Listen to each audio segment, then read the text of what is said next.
সেদ্ধ চালের খিচুড়ি মুসুরের ডাল দিয়ে। তাহলে আমি এই চালটা ছেড়ে দিচ্ছি। জল ফুটে গেছে, তার মধ্যে আমি চালটা ছেড়ে দিলাম।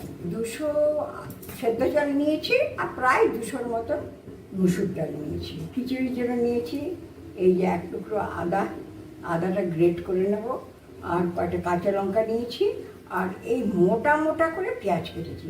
আলুটা দিয়ে দিচ্ছি, লাল করে ভেজে তুলে নিলাম। ভাজা আলুগুলো এগুলো একটু ছেড়ে দেবো আমি এর মধ্যে। 1/2 টিস্পুন হলুদ দিলাম, 2টো শুকনো লঙ্কা নিলাম, একটা তেজপাতা নিলাম। মুসুর ডালটা এরকম ছড়িয়ে দেবেন। ছড়িয়ে কেন দেবেন? জলের সঙ্গে লেগে না শক্ত হয়ে দলা বেঁধে যায়। এটার মধ্যে কাঁচা লঙ্কা দিয়ে দিলাম, 2টো তেজপাতা দিলাম। তেল গরম হয়ে গেছে, 2টো তেজপাতা দিলাম, 2টো শুকনো লঙ্কা দিলাম, দারচিনি দিলাম, 2টো এলাচ সবসময় ফাটিয়ে দেবেন, না ফাটিয়ে দিলে কিন্তু ফট করে ফুটে আপনার গায়ে চলে আসবে।